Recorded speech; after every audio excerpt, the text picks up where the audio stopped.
Selamat siang semuanya. Apa kabar hari ini? Harapannya semoga kita semua diberikan kekuatan dan kesehatan serta perlindungan dari Tuhan Yang Maha Kuasa. Selamat datang dan selamat berjumpa lagi di video pembelajaran saat ini, yaitu mata kuliah Sejarah Musik 2. Nah, di dalam video singkat ini, kita akan menelusuri salah satu periode paling ekspresif dalam sejarah musik barat, yaitu periode atau zaman romantik, musik di zaman romantik. Adapun yang menjadi tujuan pembelajaran kita hari ini, yaitu yang pertama, menjelaskan latar belakang atau sejarah musik zaman romantik. Yang kedua, mengidentifikasi ciri-ciri utama musik romantik. Yang ketiga, menyebutkan dan menjelaskan kontribusi komponis penting serta karya populernya. Dan yang terakhir, yang keempat, membandingkan musik zaman romantik dengan musik di zaman atau di periode sebelum musik zaman romantik ini. Mari kita mulai pembelajaran kita hari ini.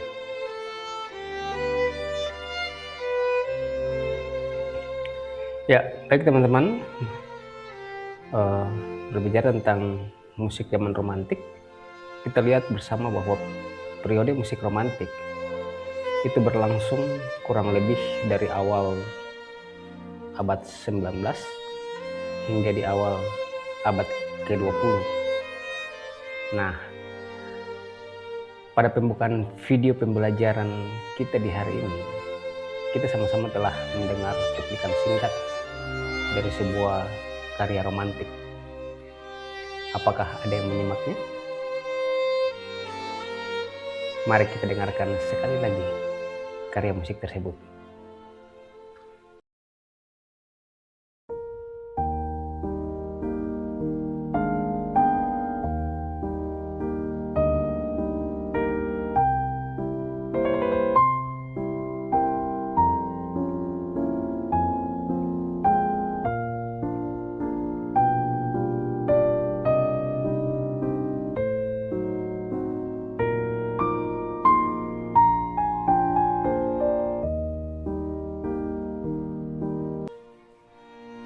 Ya, baiklah, demikian kita telah mendengarkan satu karya musik di zaman romantik. Nah, cuplikan karya musik tadi merupakan sebuah karya musik di zaman romantik yang disusun atau diciptakan oleh salah seorang komponis populer pada saat itu, yaitu Franz Schubert. Nah, apa yang Anda rasakan ketika mendengarkan musik tersebut? Apakah musik tersebut memberi kesan emosional yang kuat?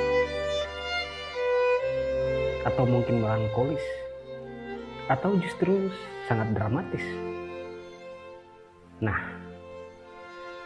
pertanyaan-pertanyaan seperti ini akan menjadi pintu masuk kita untuk kita belajar dan kita memahami apa yang membedakan musik romantik dari musik di periode sebelumnya. Mari kita mulai dengan konteks sejarahnya. Ya, untuk memahami musik zaman romantik, kita perlu melihat dulu konteks sejarah dan intelektual di abad ke-19.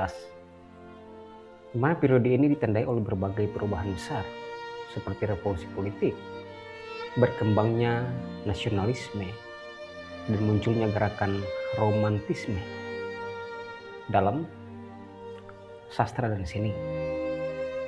Nah, romantisisme pada dasarnya menekankan kebebasan individu, yaitu perasaan subjektif, imajinatif, tetapi juga pemberontakan terhadap aturan-aturan klasik yang terlalu ketat. Nilai-nilai ini juga sangat mempengaruhi para komponis. Nah, mana musik tidak lagi dipandang hanya sebagai kerajinan dengan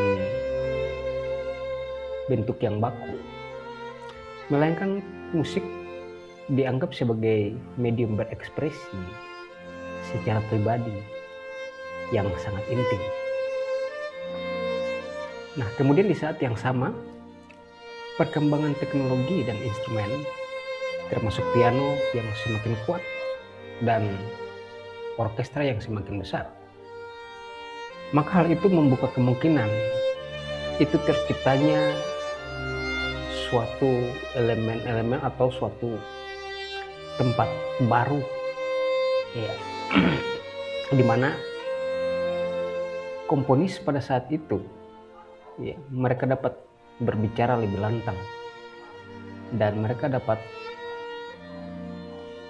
mengeluarkan segala imajinasi, ekspresi mereka, ide mereka, ya, bahkan sesuatu yang bersifat pribadi sekalipun. Nah, dengan demikian musik pun menjadi semakin terhubung dengan sastra, dengan filsafat, dan ide-ide di zaman itu. Misalnya tentang tema alam, keagungan, cinta, bahkan penderitaan yang bersifat sangat eksistensial.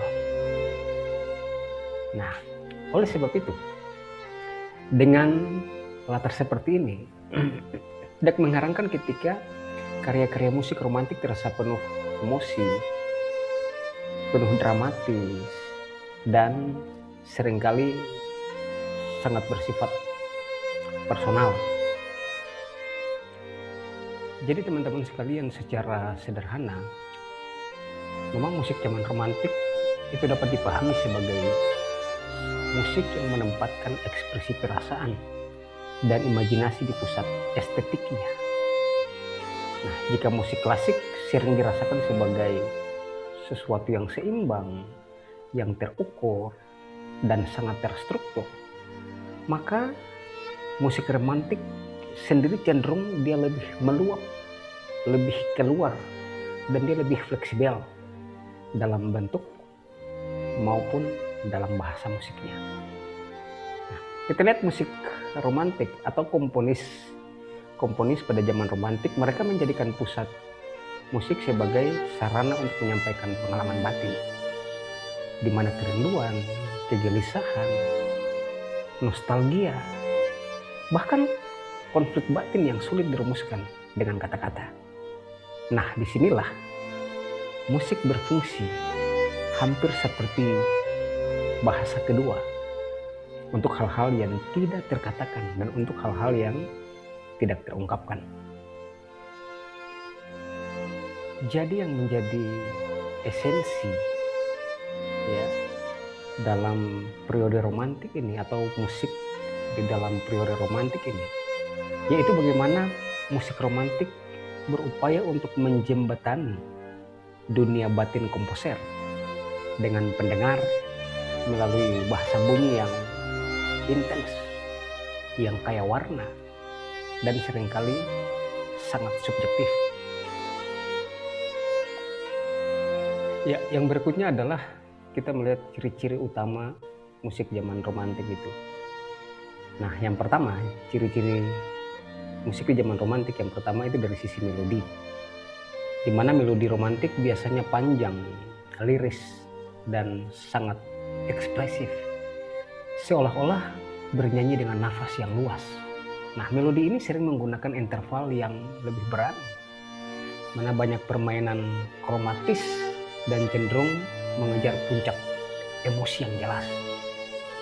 Nah, mungkin bagi Anda yang terbiasa menganalisis frase, perhatikan bagaimana frase dalam karya romantik sering terasa fleksibel dan tidak selalu simetris seperti pada periode di zaman sebelumnya, ya, di zaman klasik. Yang kedua, yang menjadi ciri utama musik romantik yaitu tentang harmoni, di mana harmoni pada zaman romantik itu menjadi jauh lebih kaya dan kompleks. Nah, komponis juga banyak mengeksplorasi modulasi yang sering dan kadang tidak terduga.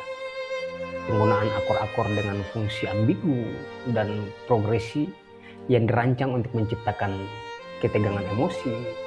Ya.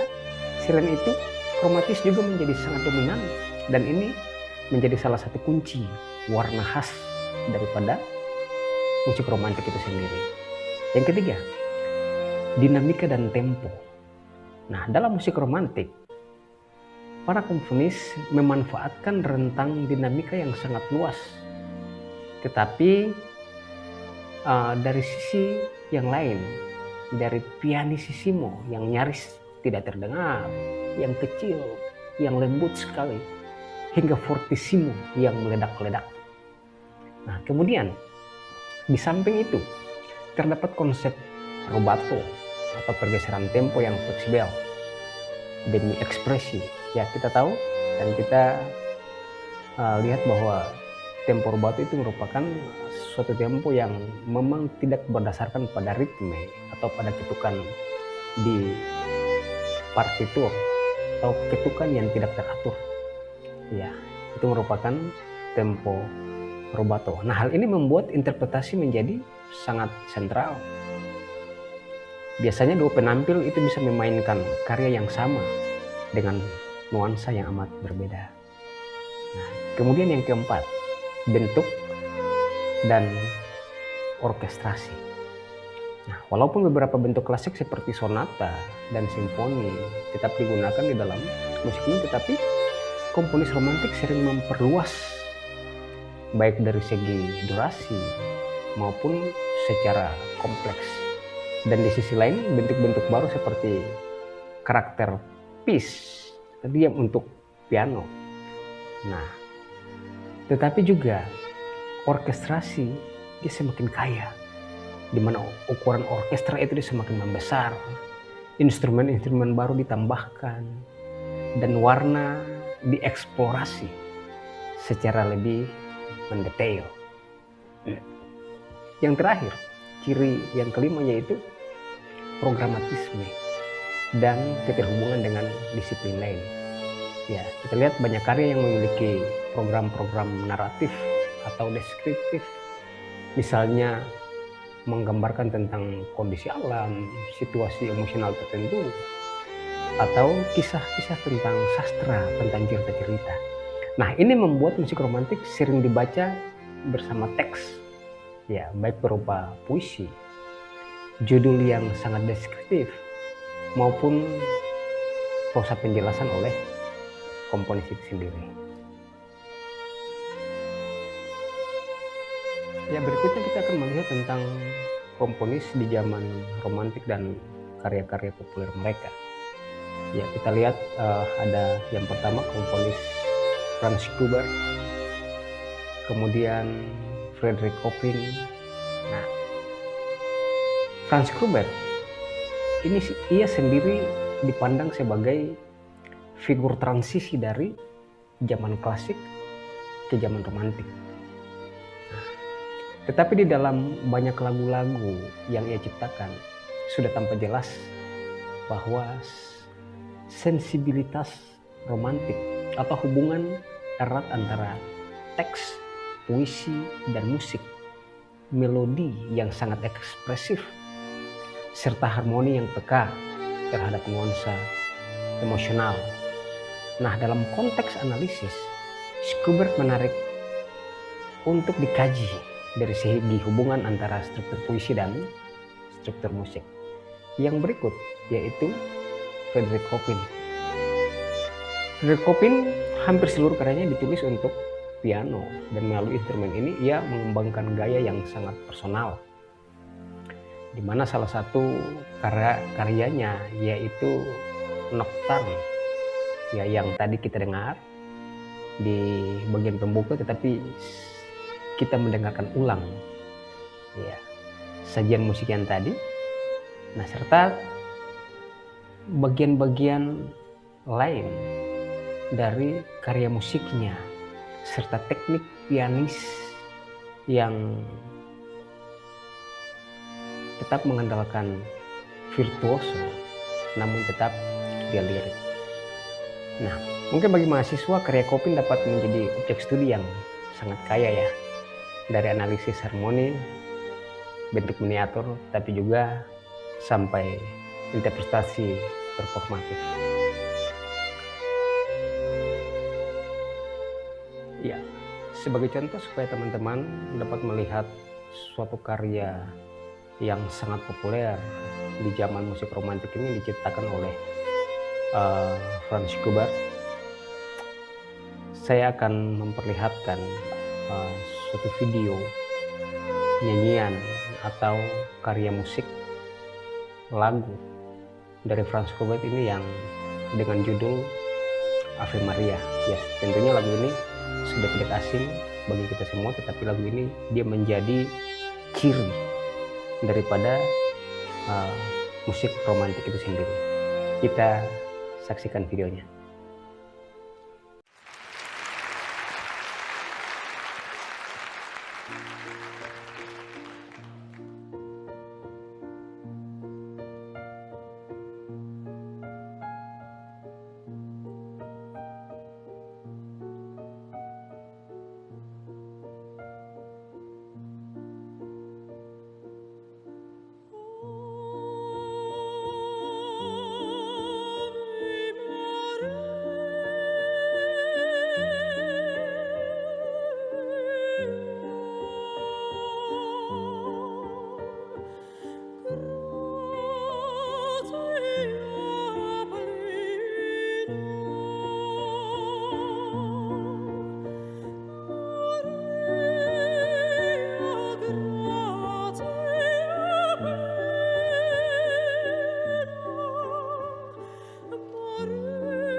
Ya, baik teman-teman, setelah kita sudah mendengarkan suatu karya musik dari salah seorang komposisi terkenal di zaman romantik yaitu Franz Schubert, maka berikut kita akan melihat kaitan antara musik di zaman romantik dengan musik zaman sebelum romantik, yaitu di zaman klasik.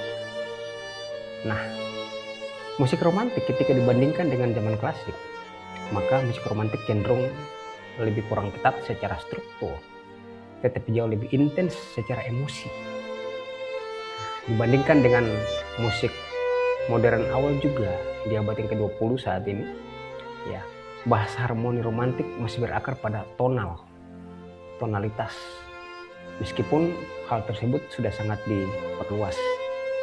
Nah, relevansi dari musik romantik bagi kita saat ini sangat besar. Kita lihat banyak idiom romantik yang hidup dan terus dikumandangkan di dalam musik-musik film, musik-musik orkestra kontemporer, bahkan dalam musik populer yang mengandalkan ekspresi melodis yang kuat. Nah, ketika teman-teman mendengar soundtrack film dengan orkestra besar, tema yang sangat liris dan harmoni yang sangat dramatis, sebenarnya Anda sedang berjumpa dengan warisan estetika musik zaman romantik itu sendiri. Nah, bagi mahasiswa musik, memahami romantik bukan hanya soal hafalan ciri-ciri, tetapi juga menyadari bagaimana periode ini membentuk cara kita memaknai musik sebagai ekspresi pribadi dan sebagai pengalaman emosional yang cukup mendalam. Ya, baik teman-teman, itulah beberapa penjelasan tentang musik di zaman romantik,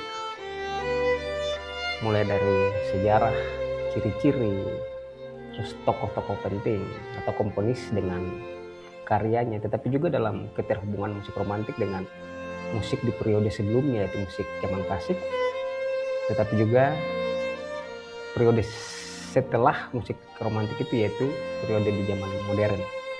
Nah, sebagai penutup, mari kita saya akan meringkas beberapa poin penting. Yang pertama, zaman romantik adalah periode dalam sejarah musik barat, kira-kira abad 19 hingga awal abad yang ke-20 itu, dan menempatkan ekspresi emosi, imajinasi, dan subjektivitas di pusat estetika. Yang kedua, secara musikal, periode ini ditandai oleh melodi yang liris dan panjang, harmoni yang kaya dan kromatis, dinamika, tempo yang fleksibel, dan bentuk orkestrasi yang meluas, serta kedekatan dengan sastra. Yang ketiga, sejumlah komponis seperti Schubert, Chopin, ada juga Wagner, Verdi, dan lain-lain sebagainya, itu mereka memberikan kontribusi besar yang hingga kini masih sangat berpengaruh, baik dalam praktik musik klasik maupun dalam budaya musik kita secara luas. Nah, teman-teman, sebagai tugas reflektif, saya mengundang Anda untuk melakukan salah satu kegiatan, yaitu dengan memilih salah satu karya musik romantik, ya, baik itu instrumental ataupun vokal. Pilih satu karya musik itu di zaman itu yang mudah Anda akses, ya, misalnya melalui platform streaming, YouTube, terus lagi di platform yang lain. Kemudian teman-teman coba untuk mendengarkan karya tersebut dengan fokus. Setelah itu, teman-teman menuliskan refleksi singkat sekitar 300 sampai 400 kata lah, yang menjawab pertanyaan. Yang pertama, emosi, ya, dan suasana. Apa yang paling dominan yang Anda rasakan? Kemudian setelah itu, elemen musik apa yang menurut Anda paling berperan dalam membentuk kesan itu? Misalnya melodi, harmoni, dinamika, warna, bentuk, dan sebagainya. Dan yang ketiga, jika dibandingkan dengan karya dari periode yang lain yang pernah Anda pelajari, di mana posisi karya ini di dalam spektrum atau dalam warna, karakteristik, ekspresi, dan struktur musikal. Nah, kemudian kita akan menggunakan refleksi tersebut sebagai dasar diskusi dan analisis yang lebih mendalam pada pertemuan kita berikutnya. Oke, terima kasih telah menyimak video ini. Sampai jumpa di perkuliahan selanjutnya.